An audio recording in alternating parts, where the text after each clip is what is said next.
Welcome to 1984 Law, and in this episode on the Civil War, I present my thoughts, based on the law, about who led the anti-capitalist revolution that brought the party to power in 1984. Previously I pinpointed the time of the conflict, dated to around 1955, and then explained, again based on the law, exactly how the party likely seized power. A particular section of the book, heavily implying the early leaders of the party used their black shirts, similar to the German and Italian fascist groups, to fight the capitalist regime. But who were those leaders? Luckily, we do have the law to answer this question. The official answer in universe, of course, is Big Brother. Winston tells us that the party placed BB as the mover of events, way back into the 1940s and even as far back as the 1930s. However, even in universe, the party itself contradicts itself on this score. Winston, for example, estimates the age of BB's depiction on the poster during the opening chapter of the novel at being around 45, which of course gives us an approximate birth date of around 1939. Yet even adding 10 years means a real flesh and blood BB would have been leading events during his childhood years, which is patently absurd. In addition, Winston himself does not recall any mention of BB before the 1960s, and even the word INGSOC before the year of 1960, although on the last point he does concede it could have been known by its old-speak form of English socialism before that.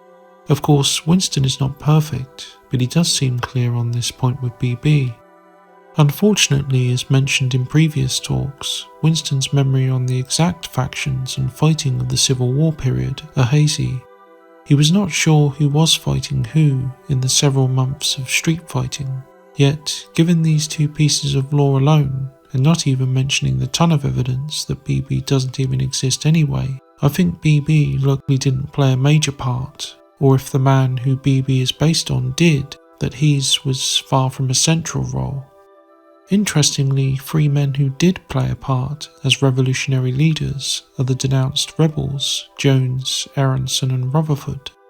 In Part 1, Chapter 7, Winston recalls the three as the last survivors of the leadership of the revolution. The trio purged in around 1965. By 1970, Big Brother was supposedly the last man standing.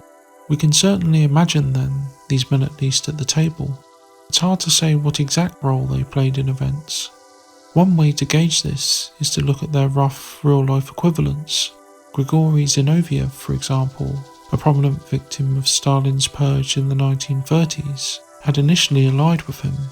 A close associate of Lenin himself, he had chaired the Communist International for years, also chairing the Petrograd Soviet of Workers' Deputies.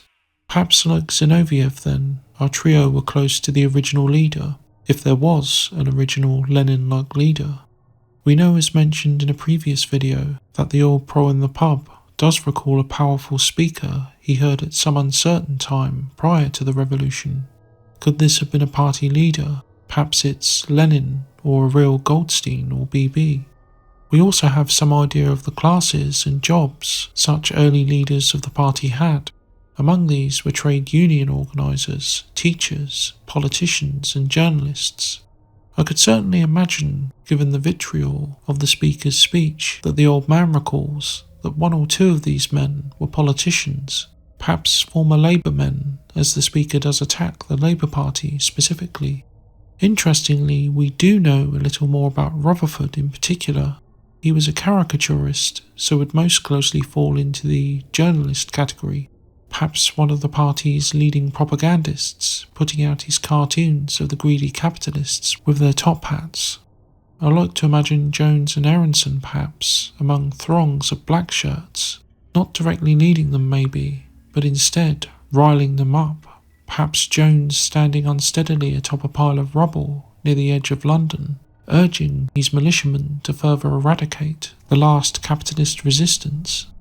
Every day perhaps, uncertain, frightened proles would see leaflets plastered over walls and buildings, posters featuring illustrations of the capitalists, the unmistakable hand of Rutherford at work. the endless gangs of black-shirted youths guarding blue-uniformed party men and women, pasting these across the areas of London that they controlled. Another theory I have concerning the military leadership of the party in black shirts is that, assuming the inspiration for Goldstein was tight, that it was Goldstein who, like Trotsky in our world, led the party's military efforts in universe. Trotsky, of course, led the Red Army during the Civil War. One piece of information we do have is that Goldstein is memorably depicted giving his fiery speech against the party in BB to the backdrop of marching Eurasian troops during the 2 Minutes Hate. This is far from definitive, obviously, but the parallels between the character and Trotsky are also undeniable. If the case too, Goldstein's exile in the 1960s makes perfect sense. He would indeed have been the prime target for elimination, given his ties to the military and his probable popularity within the party. We know that Goldstein, even according to party propaganda, was almost at a level in the party with Big Brother himself. We also know that one thing about him that even the party depicts in The Hate is that he is a powerful speaker, according to Winston, quote, capable by the mere power of his voice of wrecking the structure of civilization, even being described as a sinister enchanter. While there are doubts as to if Goldstein does or ever did exist, I incline towards the likelihood that he did, at least at some stage. Unlike BB, he has a name for a start. He also has a more rounded character than his rival. He could have been the party's military leader, as we've noted, and certainly was a great speaker, evidently a great politician, given he was second only to BB in the party, at least officially anyway, and must have been an intellectual of some standing, as the book is publicly attributed to him. I realise that the book is allegedly a party fabrication, partially authored by O'Brien, but the very fact that the party does attribute it to Goldstein shows that they and the public are at least comfortable with this being possible. That he's described as a primal traitor, the big boogeyman of the party, while denouncing the party as betraying the revolution, and even calling for freedom of speech and freedom of assembly, shows, even by the party's own public admission, that Goldstein was perhaps one of those genuine believers that the more power-hungry and ultimately victorious faction of the party had to get rid of. Goldstein may have been just as ruthless and power-hungry himself, of course, and was simply outmaneuvered, the other leaders preferring a persona they could entirely control rather than a charismatic and dangerous live leader who might genuinely lord it over them. This is speculative, of course, on my part. If we're sticking with this theory of events then, we can say that Goldstein, or the real man behind the later persona, led the armed struggle itself. Men like Jones, Aronson and Rutherford were political muscle, the latter evidently a propagandist. Perhaps behind the scenes too, there really was the man who the party would make its figurehead, a real Stalin-like figure who quietly gathered power and support, so that by the time the last battles were fought and the final capitalists were executed, he and his faction moved to eliminate Goldstein.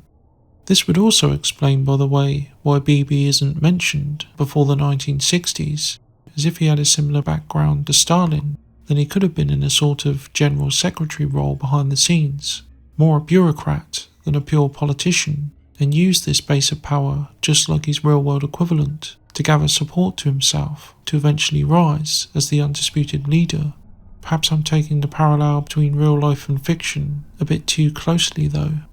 Given events in the real world, assuming a tight parallel, the irony is that Jones, Aronson and Rutherford may have supported Goldstein's removal, just as Zinoviev, Kamenev and Bukharin, old Bolsheviks, initially allied with Stalin against Trotsky. Of course, they would all later be victims of the terror, forced to endure show trials similar to those of our trio of party characters experienced in universe. So what do you think? Was Goldstein in reality the conqueror of the capitalists and the real hero of the revolution? Did BB and his colleagues eventually isolate and force Goldstein's exile in a Trotsky-like manner in universe? Next time, I take a look at another character you may not have expected to have played a role in events. O'Brien's role has not been touched upon as yet, but I do have a theory, based of course on the law, that he too may have fought the good fight to help raise the INGSOC banner over Westminster, so look out for that one, and check out channel memberships if you want to gain early access to new videos and access to exclusive members-only podcasts today. And remember to make a toast to our leader, to Emmanuel Goldstein.